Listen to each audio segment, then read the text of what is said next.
Yeah, it's like John mentioned, we are going to go now talk about edge rushers, 4-3 defensive end, 3-4 outside linebackers. I would just lump them into edge. Guys that are going to get after the quarterback on the edge.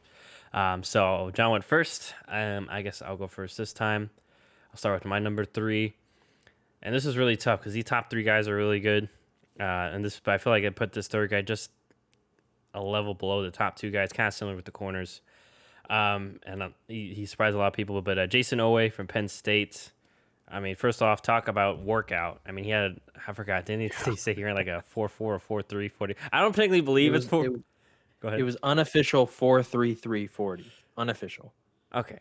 Even if it's 4.4, 4.5, still pretty good for a linebacker or edge Oh guy. yeah. But even if you take away the amazing workout he had as pro day, I think he had 0 sacks last year, but he was getting in the backfield a lot, causing a lot of disruption.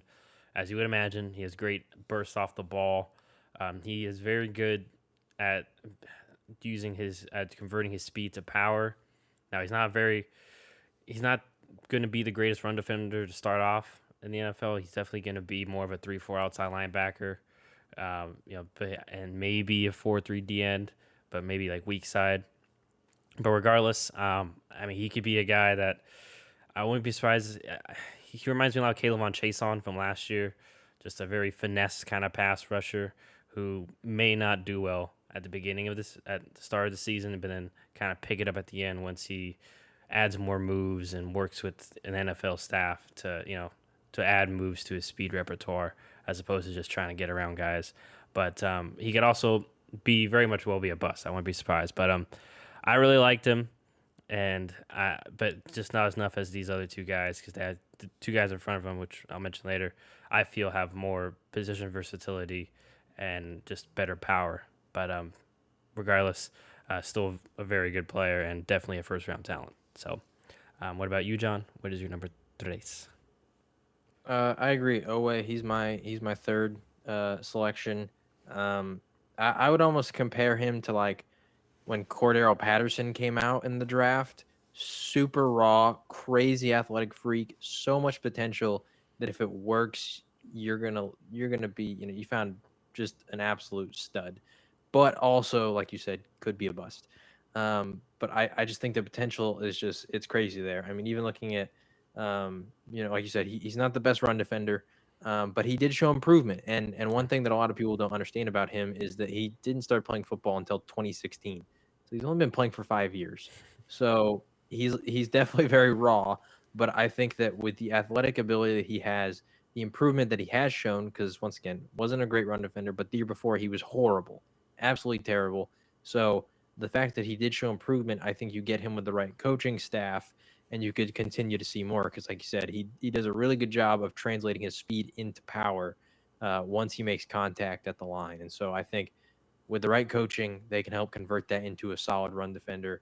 And I mean, he's 6'5", 257, whatever that 40 time officially is. It's probably sub 4.5, so it's still going to be really good. He's just an athletic freak, and although he didn't record any sacks this past season, Pro Football Focus gave him a pass rusher grade that was equivalent to Miami's Gregory Rousseau the year that Gregory Rousseau recorded 15 sacks. So I think that shows that, and that's not because Gregory Rousseau, in my opinion, he's a little bit overhyped because of that 2019 year. Obviously, got a lot of sacks, but also wasn't necessarily going against the best tackles. Had good, defensive linemen around him. We have another potential first rounder who's also from Miami, although he transferred there, so he wasn't there at the same time. But regardless, Miami, good defensive schemes. And so Rousseau was just kind of one of those guys that was able to finish the job, sort of like a Bud Dupree role last year where they had TJ Watt. Bud Dupree got a lot of sacks, so because TJ got a lot of pressure, which is not to take anything away from Bud Dupree because I think he's still a really solid player. But it just shows to say that, the sack number isn't always necessarily the most important number. It's pressures. It's how many QB hits are you getting? What is your pass, rush win rate? All these kind of things that can actually show you the potential that player has. Anyway, so my number 2 guy, this one might be someone who a lot of people don't necessarily think of, and forgive me if I butcher your name. His name is Aziz Ojulari out of Georgia. I believe that's how it's pronounced. Um, he's just a monster of a pass rusher. Now, the one knock that you can really give on him is his size. He's only 6'3". I believe he's only like 240 pounds, something like that. And so for a like prototypical pass rusher, you typically want someone a little bit bigger. Like we talked about with Owe, he's 6'5", so he's got 2 inches, and he's a good 15 to 20 pounds heavier. But I think with Aziz, if he's in the right system, number one, we've seen guys that are similar of that frame that are having a lot of success. The most notable example to me last year was Brian Burns with the Panthers. Very similar build, really quick, just like Aziz is. Really, really explosive on that edge because of that speed that he does have. And so, yeah, I think that if he's in the right system that's able to utilize him like that, I think that he could have a lot of success. Yannick Ngakoue is another guy who comes to mind who is a little bit undersized, doesn't necessarily have that bulk that you think of with a typical pass rusher. But in the right system, like I said, I think that he'll be fantastic. And in the NFL too, we've seen a lot of guys who can bulk up. So, I mean, yeah, I don't think it'd be out of the realm of possibility for him to add another 10, 15 pounds to maybe fit that more stereotypical role for another team if that's what they want him to do. Regardless, I believe he had the highest pass rush grade out of any pass rusher by Pro Football Focus last year. I don't know the exact number on the top of my head, but he was pretty dominant, and he was playing in the SEC, which a lot of people, they hear the SEC and they think that's a huge plus. And I do think it is true to an extent because a lot of SEC teams have really solid offensive linemen. Yeah, really good talent there. I would agree. So, all right, so I didn't. My only issue with him when I did watch him was the size, and Yeah. it's just the NFL bigger offensive tackles having to deal with that, and then the occasional tight end chipping. I just worry with his size it will wear him down. But like you mentioned, I mean, maybe he figures it out. It's not an issue. It was just, especially in regards to these other guys, I just didn't feel comfortable putting him up there. So Yeah, and like I said, I think it has to be the right scheme. It feels like if he finds the defensive equivalent of like Patrick Mahomes to the Chiefs, he could be a rock star. If he finds that coach who has a defensive scheme that is built around a player like him. or can just have him purely on third downs, at least rookie year. Yeah. Just say, hey, I mean, or passing situations, he could definitely thrive. Just say, hey, you don't got to worry about, holding the lineman up. You just go after and get the quarterback. So, and it's a passing league, so that could easily be. I mean, maybe a team that comes to mind is like Chicago. They have very good defensive linemen. They have Khalil Mack. Okay, now you just come in second, third down, and you can get after him, and you probably can have one-on-one because it's going to be Khalil on the other side and all the other good guys. Or like the Ravens. Ravens are always, so definitely a few teams that I can think of that, that could definitely utilize a guy like him to his full potential. And, we could easily be talking about him being a steal of the draft. Number two, this is really tough between one and two. And I might seem a little hypocritical because I didn't do this for the corners, but anyway. But number two, Jalen Phillips from Miami, just has, in terms of pass rushing, has it all really. Size, speed. He has great enough power that he can win inside and outside. He can line up on third downs inside and hang with guards and do moves like that. But also he can also just beat you around the edge. I know that I think he had concussion issues at UCLA, like you mentioned. He was the other defensive lineman, and then he transferred to Miami. But yeah, really disruptive. Just has a just. I mean, it seemed like he was just wreaking havoc almost every play. But in terms of pass rushing, I think he's better than my number one guy. If there's maybe a little bit of a weakness, it's obvious or concern. Obviously, like I mentioned, it's the concussion thing. I mean, I bet you. I wouldn't be surprised if NFL teams are going to be a little hesitant. He already stepped away from football once. He may do it again, and hey, if he does, I mean, it's his health. It's his, it's a very important thing for him. That's his choice. But just saying, it's scared NFL teams before, things like that. But then also, like I mentioned, he just doesn't. He's just not as powerful as I feel as if my number one guy is. But it was really close between these top two. But with the injury or the previous injury, history, and then like I mentioned, just not as. I feel like not as powerful at the point of attack compared to this other guy. But still, I mean, I would comp him kind of to like a Michael Bennett ish, prime Seattle Michael Bennett ish type of guy. So, yeah, I think this guy is like a top 10, top 15 talent for sure. Will he fall there? I don't. Who knows? Like with this draft, but he's definitely in that range, and wouldn't be surprised if he gets taken in that top 10, top 15. So, Jalen Phillips, And go ahead. I'll say this about Jalen Phillips too. He reminds me of like Miles Jack and Jalen Smith when they both came out that one year.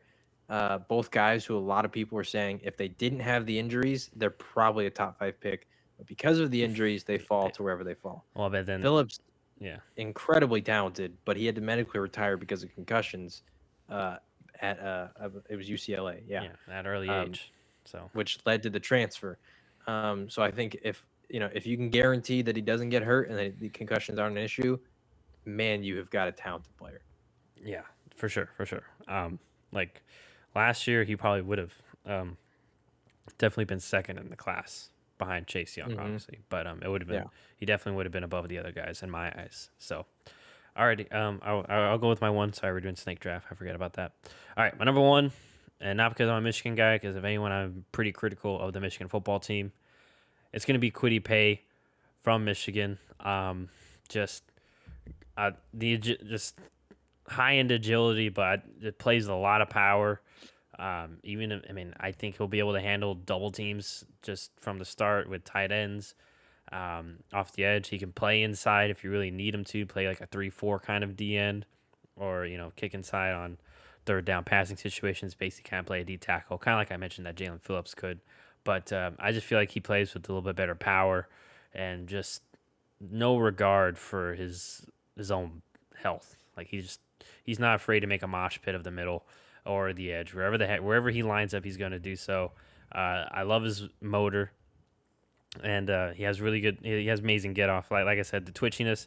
He's still a little raw move wise. Doesn't really have a lot of moves to set people up. But regardless, I feel like with NFL coaching, with his physical abilities, he's going to be a problem if he can get a few moves under his belt, a few pass rush moves, and master them. Like I don't even know really a comp to him. I mean, this was like to me kind of like Julius Peppers ish. Very good size and strength, but surprisingly very quick athlete. I think he'll surprise a lot of NFL offensive linemen his rookie year by how quick he is. Not just getting off the line, but just with his moves and such like that. So it was really tough between him and Jalen Phillips, but I went with Kwity Paye on one. John, who is your numero uno? My number one, same guy, Kwity Paye. A large part of that is, and like you said, it's kind of hard to think of a comparison for him. And I don't know if you got to see his 3-cone shuffle drill that he Isn't one did of at the his pro day. fastest, like by a Yeah, defensive? It was but really fast. he ran a sub 6.5, which for a defensive end is already crazy, but he did it at 260, which is Yeah. I'm not sure if that's actually ever been done before. Someone at that size running a 3-cone drill that fast. It was pretty ridiculous. And pretty much what that means, if you're not familiar with the 3-cone drill, is he's really quick at changing directions. Really agile, can maneuver his body really well. And in a pass rushing situation, that's huge because there's so many times where if you're the pass rusher, maybe you don't have the size on them, but if you can get them to step a certain way and you use their body to, their own body weight and leverage that against them because you change directions and now momentum's going against them, and they're just, lost. That could be the difference between a sack and a touchdown, something like that. So just the ability of his to change directions for me is just so freakish that if you take all the other stuff out of the equation, he's sort of up there with Oway, but because he has, really solid statistics and all these things to go along with it, and just the technique that he does have. I think it's clear that he's the number one.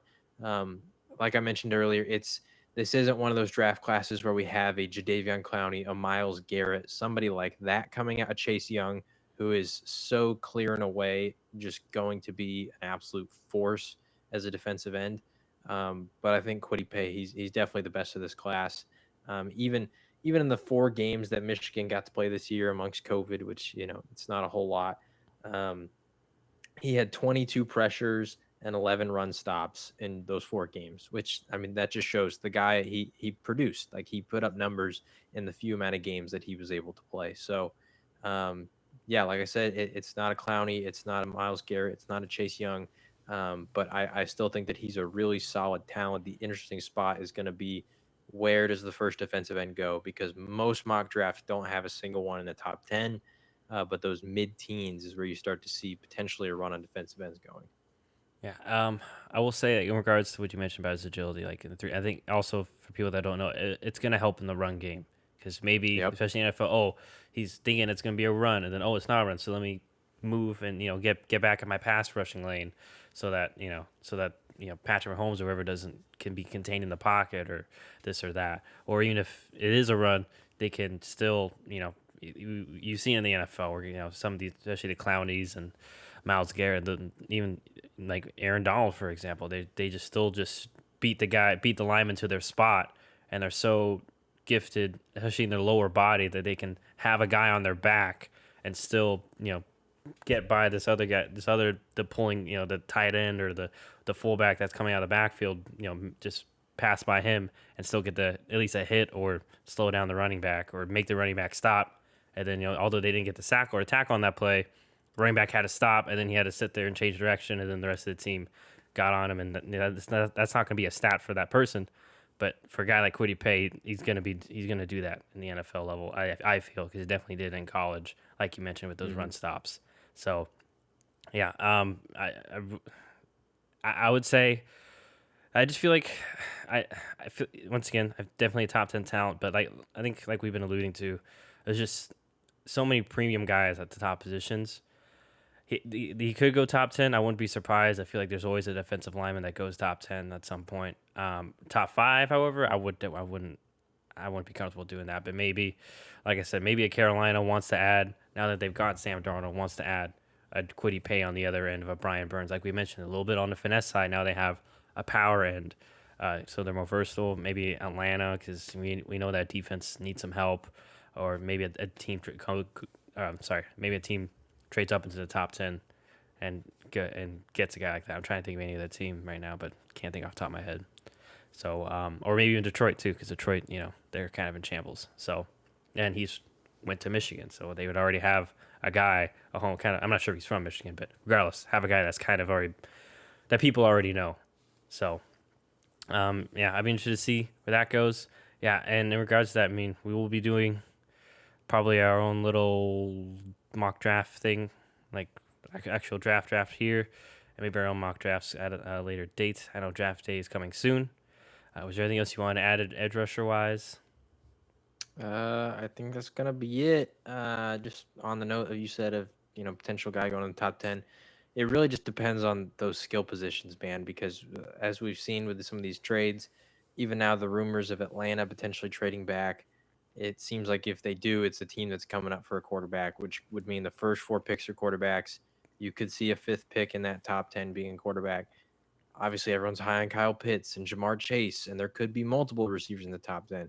There could be both Farley and Surtain in the top 10. I mean, those skill positions, it's just kind of ridiculous. Obviously, Penei Sewell, Rashawn Slater, there's just so many options available in that top 10 that it does seem a little bit hard for a defensive end to sneak in there, but you never know, because every year, some of these guys that everyone's really high on eventually fall.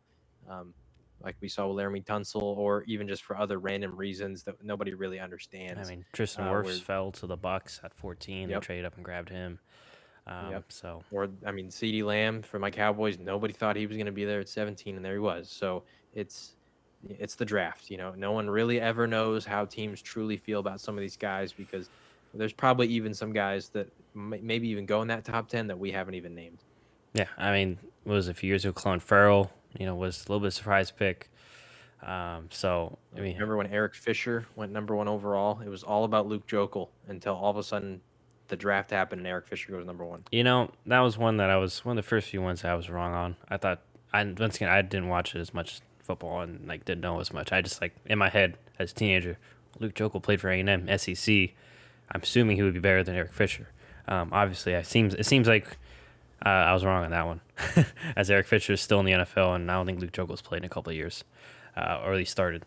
So, But regardless, speaking of offensive linemen, maybe I've watched a few. I'm not sure if you have. I'm not sure if you Of want to do what? that next episode. Offensive lineman rankings next.